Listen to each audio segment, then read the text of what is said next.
FNN Sports Zone. I'm Mike Brodsky. And I'm Jermaine Kimbrough. And tonight we're going to be talking all things sports. We've got coverage of the NFL. We've got coverage of college football. We're going to be talking NBA, a little bit of soccer, and even some Major League Baseball. Of course, the World Series has just wrapped up. Yeah. Kind of an exciting finish to that series as well. Yeah, it was wild. Absolutely. Yeah. But also, before we even get started with that, we're going to talk a little bit about our involvement in the world of entertainment, because you and I are going to be actually co-hosting the red carpet for the Jollywood Film Festival. That's coming up on Friday, November 14th.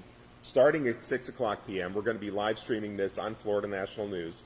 So tune in Friday the 14th if you want to see us, our red carpet coverage tune in. of the Jollywood Film Festival. And also, from the world of entertainment, we have kind of an exciting contest for our fans out there that might want to see a movie premiere. Free tickets for the movie premiere of Rekindled for Christmas. Thank you, Naomi, for helping us with that. The movie premiere of Rekindled for Christmas coming up on Saturday, November 15th. It's a little film that was shot here locally in Central Florida. I'm in the background of 3 different scenes in that movie, actually. But for those who check you out. Check me out. I'll be there for the red carpet and for the movie premiere. The movie itself starts at 1:30 p.m. on Saturday, November 15th, and the red carpet starts at 12:45. This is taking place at the Regal Cinemas, Waterford Lakes. So thanks to Renell Golden, the producer who actually provided us with 5 pairs of tickets to give away to our fans, our viewers who are watching right now. If you'd like a chance to win tickets for the movie premiere of Rekindled for Christmas, all you got to do is share this sportscast, this FNN Sports Zone podcast. Share it on your social media, share it on Facebook, tag a friend, and you'll get entered into this particular contest to win a pair of tickets for Rekindled for Christmas. Pretty simple. First five people to share. Well, we'll do, if we get more than 5 entries, then we'll make it a random draw. How about that? We can randomize it. We'll do it that way, a little randomized. We'll say enter before Wednesday at midnight. Wednesday, November, what are we on? Yeah, November 5th. Monday. Yeah, so we'll say Wednesday, November 5th. At about midnight, we'll say, okay, Yeah. anybody that enters by November 5th, you get entered into the contest, and then we'll let you know. We'll reach out to you if you won a pair of the tickets and let you know how to claim those tickets. All right, but let's talk some NFL. I wanted to start with the Jaguars because that was kind of an exciting game this weekend for the Jags. Jaguars beat the Raiders 30-29. It was a very exciting game for those who were watching. In the process, Cam Little set a record, NFL record, with a 68-yard field goal, the longest in NFL history, breaking the record held by Justin Tucker at 66 yards. He got that one back in 2021. And tough game for the Raiders. I mean, they lost when they kind of failed to score on a 2-point conversion in the final seconds of overtime. And also, the Jags have been kind of challenged. They've been playing without Travis Hunter, who injured his knee in practice last week, right? And he's going to be missing at least 3 more games with that knee injury. Trevor Lawrence ended with 220 yards, no passing touchdowns, though he did manage 2 rushing touchdowns. He had an interception in there. Geno Smith for the Raiders threw for 284 yards and 4 touchdowns, plus an interception. Still wasn't enough, so the Jaguars beat the Raiders 30-29 in that one. And coming up, the Jaguars are going to be playing the Houston Texans on Sunday on the road in Houston. On the road before they return back to the bank on November 16th. I'll be covering that game for the Jags when they come back to Everbank on the 16th. Okay, all right. So, winnable game there. Well, yeah, it should. Hopefully, we'll see what happens. So, yes, but the Jaguars at 5-3. They're looking good enough to maybe sneak into the postseason. Let's hope. But no Travis Hunter. No Travis Hunter, and as you mentioned, I think one of your fantasy football players was maybe. Dammy Brown. Yeah, he was also added. I noticed there's quite a few injuries right now. Yeah. The Jags have some injuries they're dealing with, so I think they're going to be leaning a little bit more maybe on Travis Etienne to pick up the slack, hopefully, and maybe continue his winning ways for the Jags. And let's move on to the Denver Texans game. Speaking of the Texans, Denver beat the Texans 18-15. Broncos are hot. They're on fire. I mean, they won their 6th game in a row. Bo Nix, right? He's leading the way. Absolutely. He's like a savvy vet, but he's only in, year 2. Young kid still, right? Yeah. I mean, absolutely. But Bo Nix had 2 touchdown passes. Will Lutz kicked a 34-yard field goal as time expired for the victory there. So congrats to the Broncos. Now, C.J. Stroud, though, left the game with a concussion in the first quarter. So that's going to make it rough for the Texans going forward. Definitely. I mean. And I haven't heard any updates since. So. Yeah, I mean, he's still in the concussion protocol, so Okay. it's hard to really know how It's long tough. he's gonna Yeah, go. it usually takes a little while to figure out what's going on. So we shall see. But I guess Kaimi Fairburn tied a career high with 5 field goals, but Wow. Davis Mills just didn't really have much success at quarterback for Yeah. Houston. So it's going to be rough if they don't get C.J. Stroud back pretty soon. Yeah. Let's keep our fingers crossed. Absolutely. Might make it easier for you guys next Well, week. that's true. Make it easier for the Jags if he's out at Yeah. least for one game anyway. Maybe Yeah. Come back the week after if that's Right. okay with CJ. But let's move on also to the Steelers game. Steelers over the Colts, 27-20. Yeah. We've been talking this season about the Colts have just had been on fire, but the Steelers Yep. figured out how to beat them. Yeah, they got him. I mean, it worked out for him because, man, I mean, between Jonathan Taylor and just the offense in general just being pretty much lights out all season. I mean, this is the first time we've really seen Indiana look, the Colts look actually like normal, like not, Indianapolis can be beat. Yeah, I mean, they can they're be not- beaten. Yeah. They've been having an amazing season. They're still Yeah. 7-2. They're still 7-2, but Right. they did lose. Jalen Warren ran for 2 touchdowns. Pittsburgh forced 6 turnovers to snap their own 2-game losing streak. So Pittsburgh's now at 5-3, and Daniel Jones. I mean, he was sacked 5 times. And, forced into 5 giveaways. 3 of those turnovers turned into Steeler touchdowns, Yep. so that was certainly rough for the Colts. Huge win for Pittsburgh. Huge win. Huge. Yeah. So that's very exciting. But still, the Colts, you can't really cry too much for them. They're still at the top of the AFC South. Yep.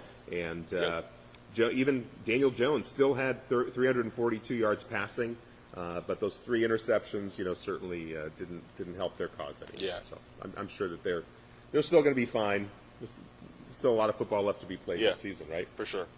See where things go. Now, another game that you and I were talking about just before we went on the air here, the Bears over the Bengals, 47-42. I mean, that was just shootout. Total shootout, right? Yeah. And, Caleb Williams connected with Colston Loveland for a 58-yard touchdown with 17 seconds left. Yeah. It was one of those, just kind of bounce around plays. It was just, they just couldn't tackle him. Yeah. Just a bad wrap-up, bad contain on the defense. And it's unfortunate, he spun out of it, and there's just no catching him. Yeah. So that was it right there. That was lights out. It was quite a game. I mean, for the Bengals, I mean, obviously Burrow's been out still, but Joe Flacco, 40-year-old Joe Flacco, managed to throw for a career high 470 yards Crazy. and 4 touchdowns, but it still wasn't enough. Still wasn't enough on that Bears defense. It was just, they were back and forth. Everyone, from what it seemed like, it looked like it was going to be Joe Flacco's day, he's the hero of the day. And, I mean, he almost pulled it off, but, I mean, what else can he do at that point? I mean, the defense just has to get that one stop. Yeah. I think they only had about 30 seconds left or something, and, they let that one get away. It was a crazy end of the game. I mean, the game featured 3 touchdowns just in the last 2 minutes, right? Mm-hmm. So you had 2 lead changes in the final minute. Yeah. I mean, it was crazy. It was crazy. I mean, for Flacco to lead the Bengals to 42 points, normally that should be enough points, but congrats to the Bears. They got that 47 and pulled off the victory. Yep. For sure, yeah. Caleb Williams had a touchdown reception and became the first quarterback in 82 years with multiple catches in a game. So that was kind of unusual, too. The way they were Wow, I didn't realize that. Yeah, Wow. yeah, that was kind of odd. Well, I was already kind of upset because my friend is a Bears fan, so I was like, I was ready to talk some trash to him. But and then they still won. And they still won. I'm like, all right, that's fine. Maybe next week. That's right. That's how you got to get back to them. Maybe they'll lose eventually. Yeah. But how about you want to talk about the Vikings-Lions game? Yeah, let's do it. Vikings beat the Lions 27-24. Yeah, another big one. Yeah. Marked the return of J.D. McCarthy. We were talking about how he had been out with an ankle injury, and he came back. He threw 2 touchdowns, ran for a touchdown in his return from that ankle injury. So, congrats to him. Yeah. Vikings also managed to sack Jared Goff 5 times, so that was kind of it was rough for ugly. Jared. It was ugly. Yeah, it was pretty ugly for Detroit. Yeah. It's still a close game. I mean, it was they made it close, made it tight, but that wasn't the kind of offensive showing they wanted. Yeah. Well, we'll see what happens the rest of the way. Yeah. And for the Panthers again continue some of their surprising ways here. How about them? Huh? Yeah, the Panthers beat the Packers 16-13. So I know a lot of the folks who are in the NFL Survivor leagues probably got knocked out if they went with the Packers. Oh the yeah, Panthers. definitely. Which Played I'm sure really most some. people did. Yeah, probably. And Rico Dowdle rushed for 130 yards and 2 touchdowns. His big run in the final minute set up Ryan Fitzgerald's last-second 49-yard field goal. The Packers' 3-game winning streak ended, and they also lost tight end Tucker Kraft to an injury. So, Yep, I saw that. It was an ACL. He's out for the season, from what I understand. It sounds like it. Yeah, I think that's correct. Yeah, that's what I thought the update was a little few hours ago. Mm-hmm. Yep. And now Bryce Young, who missed last week with an ankle injury, managed to come back to win his 4th game in a row while starting for the Panthers. Look at that. He's getting it done. He's turning the corner. I mean, the last couple of years have been it's been quite a bit of questions. Yes. Yeah. And so this is a completely different looking season. Yeah. They're winning games they definitely wouldn't have won last year. And, I mean, this is a new team. This Carolina team is a new team. Yeah, they look like a revitalized team going in finally the right direction. They're going the right way now. Yes. Now, for the Panthers, for them to really, if they are going to make the postseason, they're going to have to get past the Bucs. They actually played the Bucs 2 times in the final 3 games. And I doubt that's going to happen. Yeah. Do you think the Bucs can beat the Panthers when it's all on the line? Yeah. End of the season, final 3 games, Baker Mayfield's going to lead the Bucs. That's exactly what I'm planning, and I think I see how great they played. Yes. But I wouldn't necessarily say they're going to be ready to knock off not to knock off my Bucs. No, I don't think so. Okay. I don't think so. Okay. We'll have to see. But if I'm willing to bet, I'd say we take both games. Well, I know you're going to be there, be cheering on the Bucs. Yes. You'll be there at the game for that. So we'll see what happens. Let's move on to the Niners. 49ers, another victory for them. They beat the Giants 34-24. Yeah. So the Giants are now at 2-7, but the Niners 6-3. And Christian McCaffrey, I mean, he's been just on fire, right? I mean, he caught a touchdown pass from Mac Jones. Mac Jones doing a great job making everyone kind of temporarily forget about Brock Purdy, that's for sure, this season. Yeah, he's getting the job done. He's getting it done. And McCaffrey, besides the touchdown pass, he also ran for another touchdown and gave the Giants their 3rd loss in a row. Now, McCaffrey, interestingly enough, he's over 500 yards rushing and 500 yards receiving through the 9 games, and he's only the 2nd player in the past decade to do that. Wow. The first one was Saquon Barkley in 2018, and interestingly enough, he's also only the 2nd 49er player to ever do that. The first one being Roger Craig back in 1985. So, good for McCaffrey. When he's healthy. When he's healthy, he's great. Mean, he's like one of the best backs in the entire league, easily. So I mean, for fantasy football, especially, he's the one that puts up a ton of numbers. Yeah.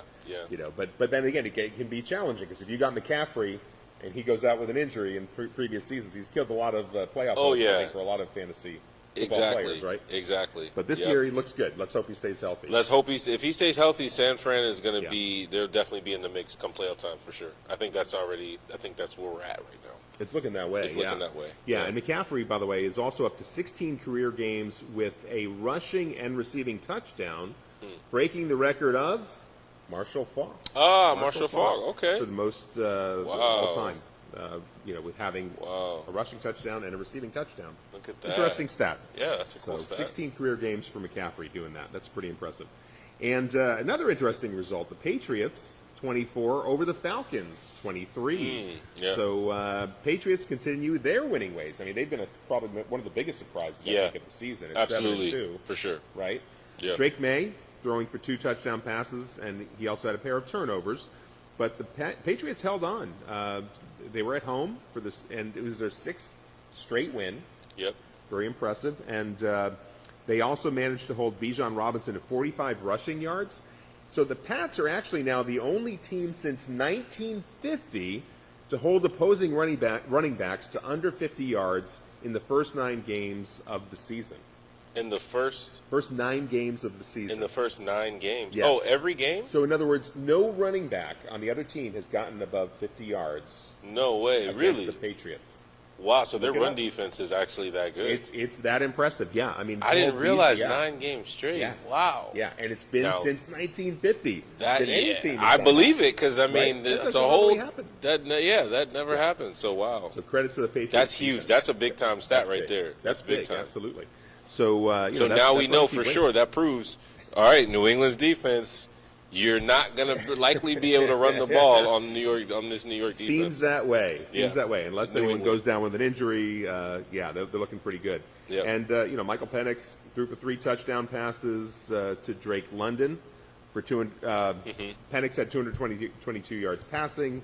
But Parker Romo, of course, missed the extra point, and that's kind of what killed them. Yep. I noticed that too. It went wide right, I believe it was. Yep. Yeah. So bad field goal.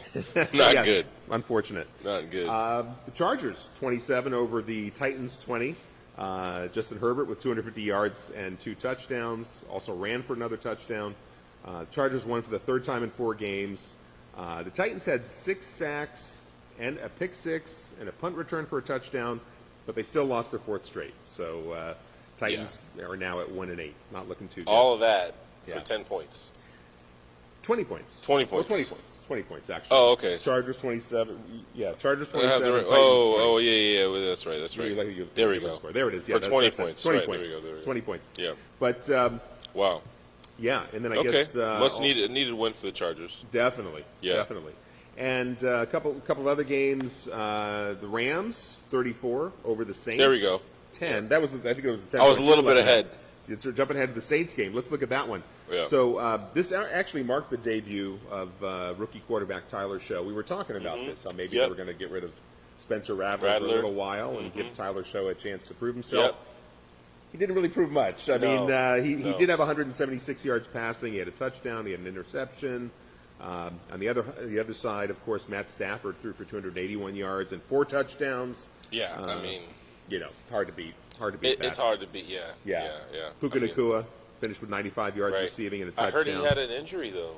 I heard he went out. Maybe he came back, but I heard he went out.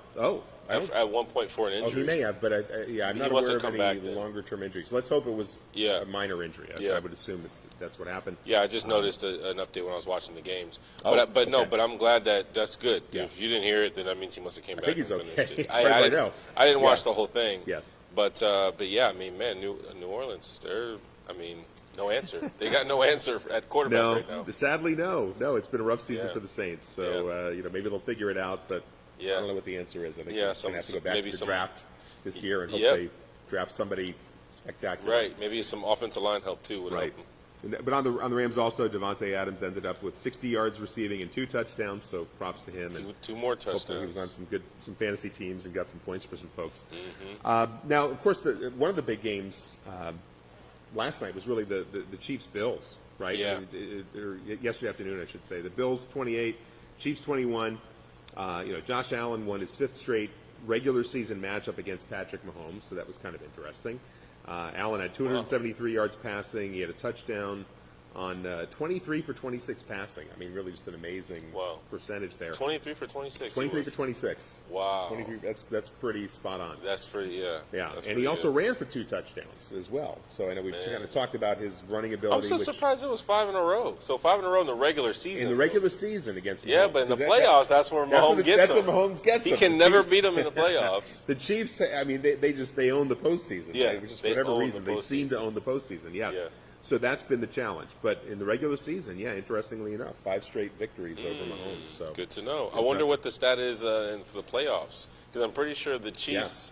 I don't know. I don't think they've beaten the Chiefs yet. They've beaten them yet. I don't think so. I can't think of any time that they have. I remember Patrick Mahomes owning Josh Allen. Yeah. In the postseason, pretty much. Seems that way. Yeah. So let's see. Maybe this is the year. This could be the year. This could be it. See. But then again, Mahomes, interestingly enough, I mean, we talk about, basically Josh Allen being 23 for 26. Mahomes, 34 passes. You know how many completions? I mean, probably 20. 15. Ooh. Less than 50%. So he had a rough game. He had a really rough game. And they still put up 21 points with that. He still threw for 250 yards, even with that, and but no touchdowns. No touchdowns for Mahomes. So anyway, no passing touchdowns, I should say. Yeah. So, but, again, the Chiefs, I believe they're 5-4 and still have a lot of football left to be played this season. And, let's face it, they're still going to be in the postseason. Oh, yeah. We know the Chiefs are going to figure out a way to They're going to find a way. They'll get in there. Yeah. So the question is, can they get past Allen? Let's see. To make it to the Super Bowl? We'll see. Let's see what happens. But Seahawks 38 and your Commanders 14. Yes. You want to talk about what happened? That was a brutal, brutal injury for anybody that was watching. Yeah, it was rough. I mean, I'll start with, first of all, just awful defensive play. We've seen it, week after week at this point. We're not getting a lot of help from our defense. And offense, nothing but injuries as well. So we just got injuries all over the board right now. And it was a bad game just from start to finish, honestly. Some turnovers, just a lot of 3-and-outs, 4-and-outs. So we never really got into a rhythm on offense. Yes. And due to that, and due to the offensive production on the other side with Seattle, it completely threw off Dan Quinn's offensive scheme, and then we were just forcing it. And then you could just tell we just never got comfortable into a rhythm. So, I mean, the game was already out of reach at this point. Yes. Now, we fast forward to fourth quarter, and, we're down 31 points at that point. I want to say it was like 38-7. And, we're lining. I mean, first of all, we punted on just the drive before that. Yeah. And just shows, okay, we're conceding the game at this point. You're not going for it in the fourth quarter down this much. You're saying, okay, the game's over. So there's, Dan Quinn's taking a lot of heat right now because we get down. I mean, he's got Jaden Daniels in the game. This is your franchise quarterback, of course, right? Yeah. And there's people already questioning why is he still in the game. I mean, we love Jaden, we love watching him play, but they mathematically cannot win this game. So now we're down here, we're at the goal line, and Jaden Daniels takes a snap. It was a triple option play. He didn't have the pass, he didn't have a handoff. He chose to just roll out to the right and run it himself. Yeah. He ends up getting bent up. He gets tackled, falls on his arm.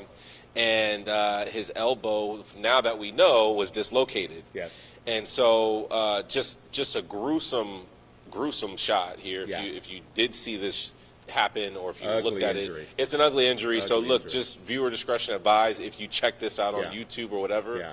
But his elbow comes completely out of place, and now that we know that there was no break, thankfully. To all Skins fans and to Jaden Daniels, but it was a dislocated elbow. We have no idea yet how long he'll be out, but he was obviously done for the game, and Mariota was able to take it in for the next or the running back rather, whoever we brought in after that brought in. It was actually Christian Hernandez that brought it in. Christian Rodriguez, he brought it in on the next drive, scored, and then that was the ball game. But not a good finish to the game. It reminded us a lot, all of us Washington fans, of RG3 right back then, and we had a lot of other gruesome injuries on that field. Theismann, if you think about that kind of, I mean, because his arm bent backwards the way that it's not supposed to bend backwards. It was ugly. It was ugly. It was very sad to see because I mean, with him out, we're not going to be able to win too many games. I mean, this is our star player. So it was rough. It was a hard watch for sure. But let's see, even Alex Smith, he had a gruesome leg injury as well. So we've had a lot of gruesome quarterback injuries over the years. Yes. And not good. Not good at all. Not great. Yeah. So with Jaden, it's a shame, but if you want to watch it, go ahead, check it out online. You can find it everywhere, but you may not want to see it. It's pretty ugly. Meanwhile, though, Sam Darnold did manage to throw 4 first-half touchdowns. He was unbelievable. I mean, unbelievable. Tied the franchise record with 17 straight completions to begin the game. Finished with 330 yards before he was pulled in the fourth quarter. Yeah. So and he was pulled in the fourth quarter. He was pulled in the fourth quarter to avoid injuries like what happened to Jaden Daniels. Exactly. So that was unfortunate. Exactly. But, rough. So Dan Quinn is under fire. I'll just finish with there's a lot of talking, and he has owned up to it, and he said it's on me. Yeah. He did own up to it. He said, yes, he could have pulled him. He could have whatever, and he has owned up to that mistake. Yes. Now, now at this point it's a little too late, but Yeah. this is where we're at. So let's see what happens with the future of Washington. Well, I know we were also chatting about, even with Daniels, in theory, maybe he becomes healthy enough that he could come back because it was his Right. non-throwing arm. Correct. But even Correct. still, maybe he comes back in time for like the final week or two of the season, maybe. Yeah. Even then, would you even bring him in unless they're really Yeah, in contention? yeah. And right now, for playoffs? what we're seeing is possible he could come back Yeah. between 3 to 6 weeks on the good side if things aren't too bad, not too much ligament damage, etc. Mm.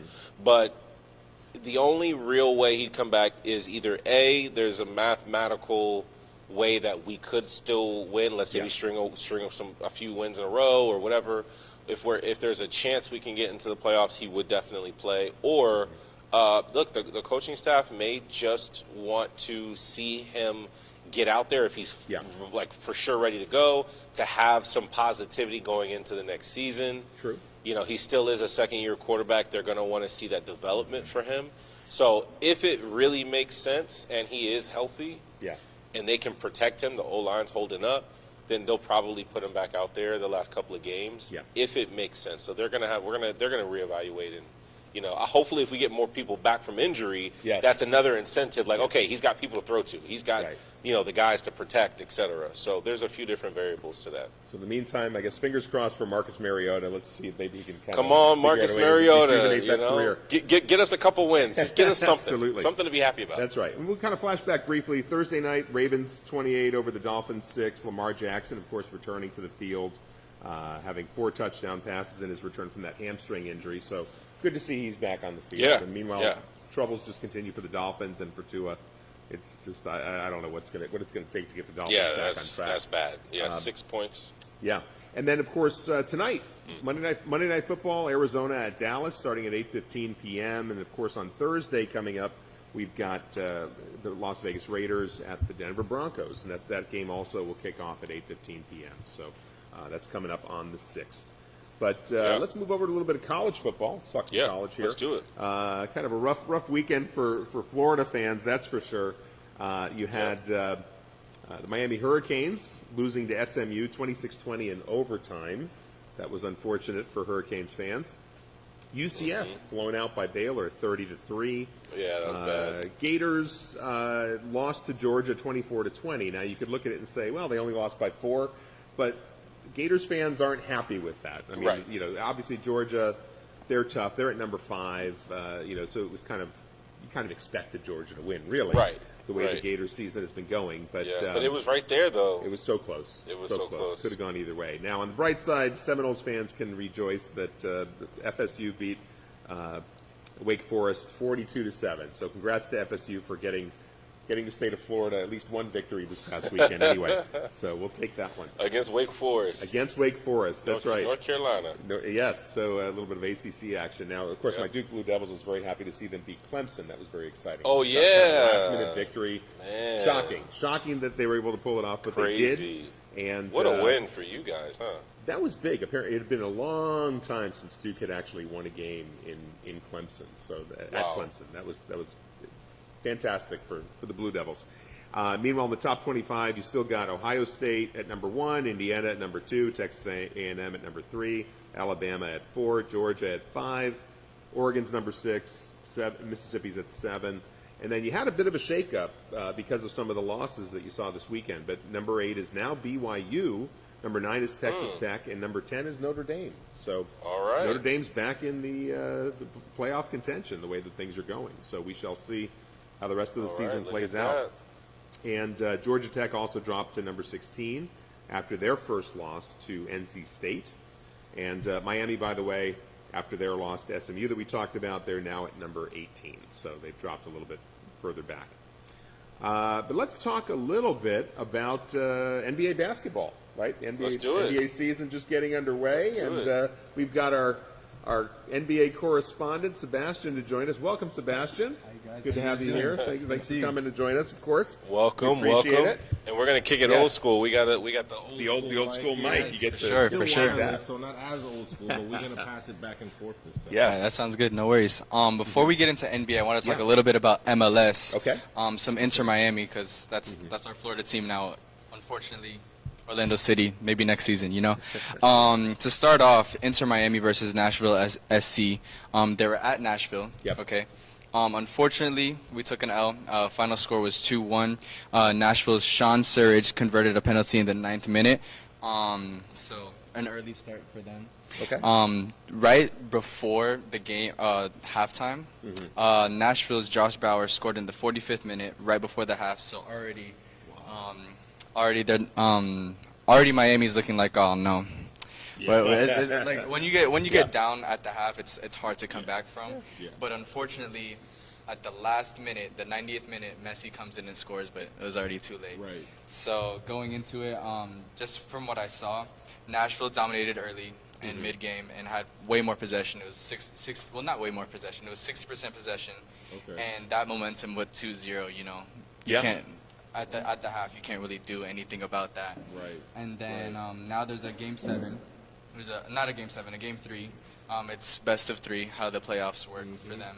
And so that's to be played on the 8th at Chase Stadium in Fort Lauderdale. So we're looking forward to that this coming Saturday. Yes. Yeah, on the 8th, yeah. But let's also talk a little bit of women's soccer. Oh, Because for actually sure, here in yeah. Orlando, the Orlando Pride, they are going to be hosting the Seattle Reign this Friday to start the National Women's Soccer League playoffs. That game's going to be at 8 p.m. So it's the first round of the playoffs, quarterfinals, and let's see if the Pride can repeat. The Pride are the reigning champions, so if they can win it again, that would be phenomenal. That'd be awesome for Orlando. That'd be awesome for Orlando. Let's hope that they can do what the Dodgers did. We'll talk about Major League Baseball a little bit later. Oh, no. But, yeah. Don't get me started on baseball. We'll save it for later. Yes, for sure. So getting into the NBA, just a few little headlines to cover. Brooklyn Nets unfortunately hit a 0-6 start. They have not won a single game. And the head coach, Jordi Fernandez, is taking the blame, taking it upon himself to say that they're starting off with poor effort and they have a lack of defensive cohesion. So defense, like a lot of people say, defense wins games. Them not playing enough defense. They've played not two great teams either, so it's like you have to win those smaller games because there's going to be bigger games up ahead. You really got to push to win those games, right? Because you're going to be playing. I mean, you're playing catch up. At that point, you got to stay in a decent spot. Yeah, for sure. But that's one of the headlines. Joel Embiid, I don't know if you guys saw, he got fined $50K for a lewd gesture. He did one of these, like one. It was the officiating motion with that went for a blocking foul, Gotcha. and they You don't took have it. to show us the whole You have to demonstrate. Yeah. We don't have to find you. No. That's right. Please. But yeah, he claimed on I believe it was Twitter saying that it was just the officiating motion. He had just got blocked as a foul, so he wanted to show off the show kind of like He tried to get express out of it. it. Yeah, he tried his but no. Unfortunately for Joel Embiid, $50K is like 10 cents to him. Yeah, That's cool. But some change for him. But that's something that happened. You know, you just gotta control yourself on things like that, and it goes to show that even the smallest things in your mind can be big things to other people. You know. Yeah. So all eyes are on you on these games, and when you're technically celebrities because so many millions of people are watching these games. So anything you do will be held against you if shown wrongly. Just ask Ja Morant, right? Yeah. So Suns defeat Spurs, handing them their first loss. You know, unfortunately for the Spurs, they're starting off great. Just one loss, you know, it's not going to do anything to them. Wemby's still having a great season. Thunder, now that leaves the Thunder being the only undefeated team, with Shea being the Western Conference Player of the Week. So congratulations to Shea, along with Tyrese Maxey being the Eastern Conference Player of the Week. Unfortunately, they played us, and Maxey just went crazy on the Magic. That was the game last Monday that I was able to watch the ending of the game, and I was like, they can't guard him. Right. So we'll get a little bit of that. But before we talk about Maxey, I wanted to mention that during one of Shea's games, the OKC games, his house was actually broken into in OKC. So that's very unfortunate. His loved ones are thankfully safe. Everybody's good. But that really goes to show that, you know, it could happen to anyone. It's unfortunate, but the best thing is that his family's safe. Everybody's good. Sure. I mean, that's been a problem in recent years, that more and more players, more and more athletes are having their homes broken into during big games, right? I mean, that's just it's awful. And you know what? It kind of makes sense not to put too much thought into this, but when you're, like you said, public figure, they understand when you're not home during these games. A crazy person who wants to go into someone's house, that they're gonna know when you're not home. You're not playing. Right. Exactly.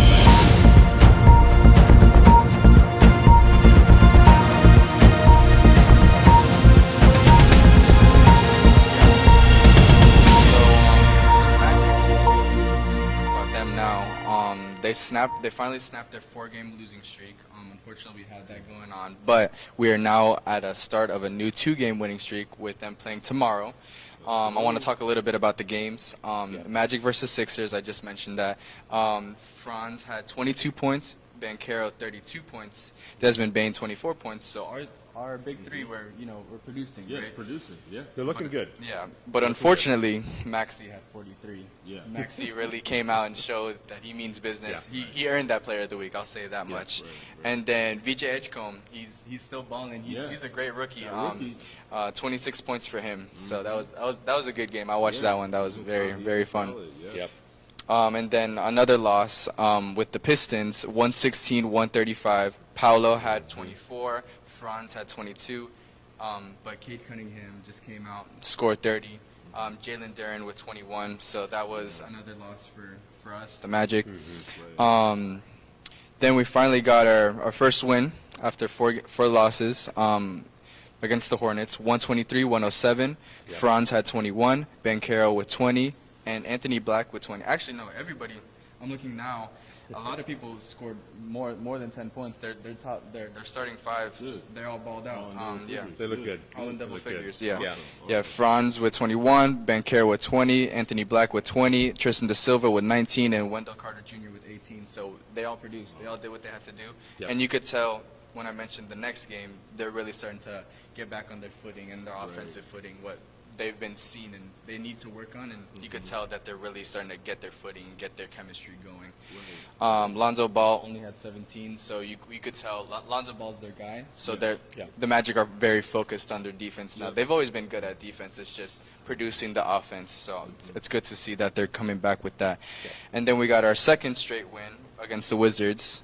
Over there. Solid. That's what I was going to bring up because that's your team. 125-94. Banchero with 28. Great game for him, and Franz with 25. So our big guys are producing. Wendell Carter Jr. also with 16, and then Kaishan George on the Wizards had 17. You wanted to talk a little bit more? You watched that game? You want to talk a little bit more about that game? I watched some highlights. I didn't watch the whole thing, but.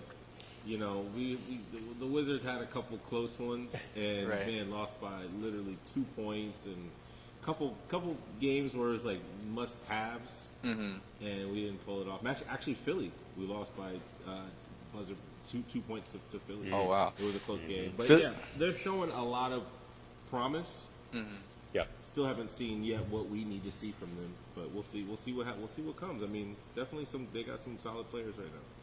Who's that? The Wizards? The Wizards have some. Yeah, I mean they have promise because they have some young guys that are really showing that they'll be able to, as they gel together. They're kind of similar.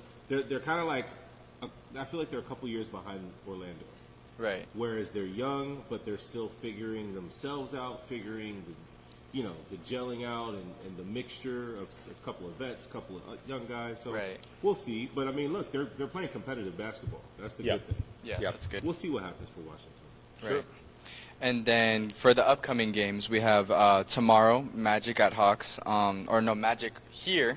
Magic at Hawks, right?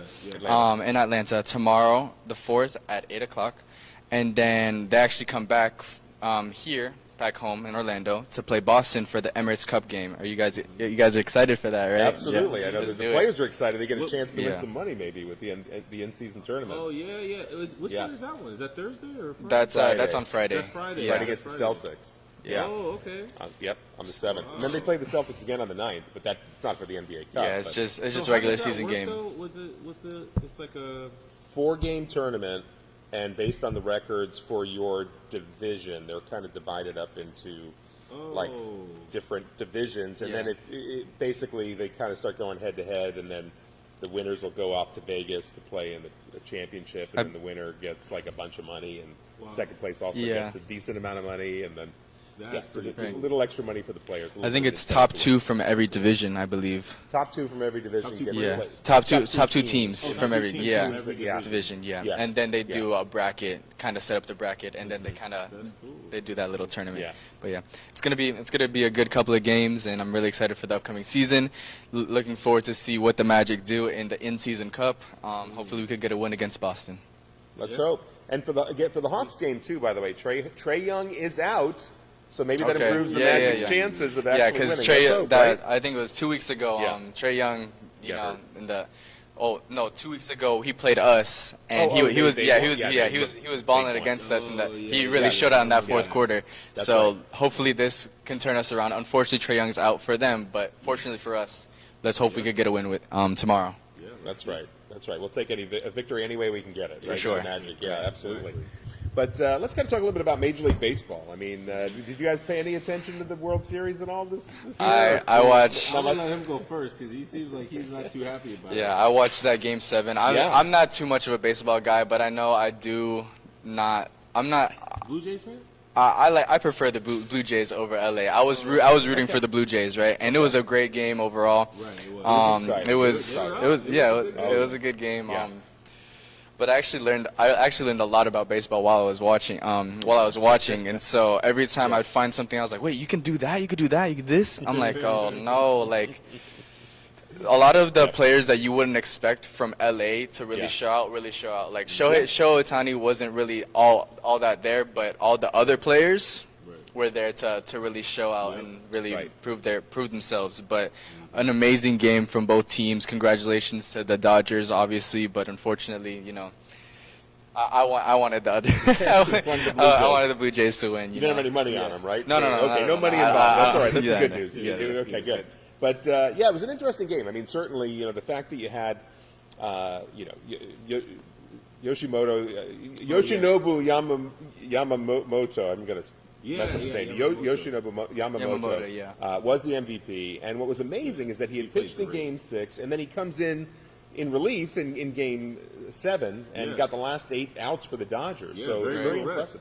Very. I mean, no rest really. I mean, that's really unusual. But I mean, you had a lot of the Dodgers, and even on the Blue Jays too. You had folks that were coming back that had just played or that had pitched like even the day or two before, coming in relief because the game did go extra innings, went 11 innings, and you had Will Smith's home run, top of the 11th to win it. That was amazing. That was a great. It was kind of interesting. Clayton Kershaw was actually he is retiring at this season. At least he announced that he's going to be retiring at the end of the season.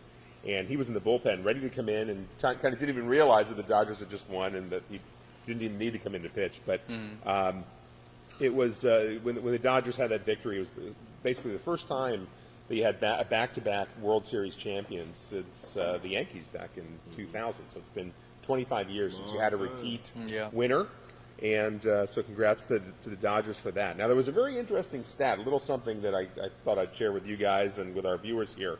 But, there were a couple of very key Dodgers home runs because in the 9th inning, you had Miguel Rojas hit a home run, and then, of course, Will Smith with that home run in the 11th. Interestingly enough, do you know who caught those 2 balls? Happened to be a father and son. Happened to catch those 2 home run balls. A father and a son caught those balls. And apparently the father, he actually had brought along a fake ball because when he caught it, he pocketed the good ball, and threw back the fake ball just so that the Blue Jays fans would kind of see him throwing it back. Smart. And then, of course, the son catches the ball. It's like he's not throwing that one back because he knows this could be like a very valuable ball. So anyway, congrats to those guys. He didn't have the reserve ball. He didn't have a reserve ball on him. So he had to throw it back. The father's ball. I mean, it's like they kept those balls.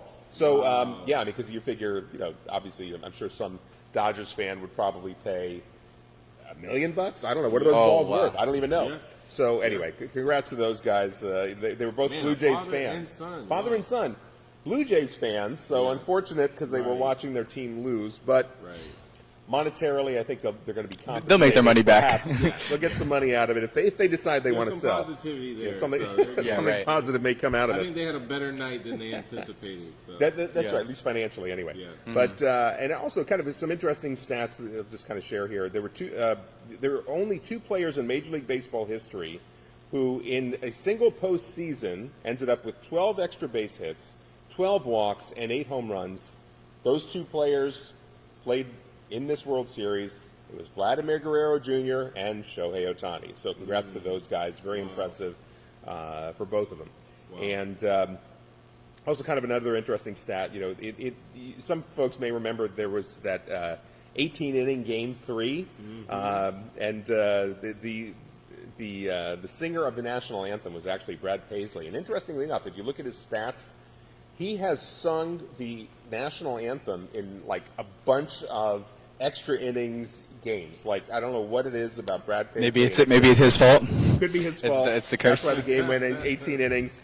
But because that Game 3 too, I mean, even though it kind of goes back a little bit, but Shohei Ohtani got on base 9 times. 9 times in that game, which is really unusual. It's crazy. Mm-hmm. But, congrats to the Dodgers. Obviously, they pulled it off. Yeah. It was definitely a team effort. Yeah, huge win for, huge for LA. And I think also, too, it was honestly one of the most exciting Game 7s. Right? Oh, yeah. Yeah. To the back and the fourth and just the clutch hitting. There was some, great pitching, great everything. I mean, it was honestly a very exciting game. Yeah. And it'll still go down as a historic Game 7. Yeah. I mean, look, it definitely looked like the Blue Jays were going to win it. And just at the last minute, Dodgers pulled it out. Yeah. And, I mean, so it was an exciting, for any baseball fan, you got to be excited about a game like that. Yeah, absolutely. Yeah.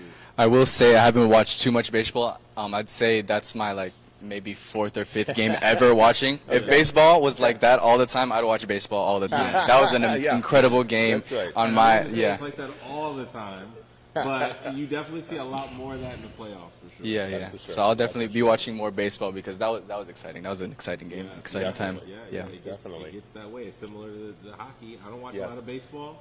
But I definitely start watching a little more in the playoffs. Yeah. And, when hockey comes around, I'm watching my hockey in those games, too. I watch my Caps and my, and, of course, my Florida teams I'm watching. Sure, of course. But yeah, some sports are like that. That's right. So anything else that you guys wanted to add before we wrap it up here on the FNN Sports Zone? Sebastian, anything else?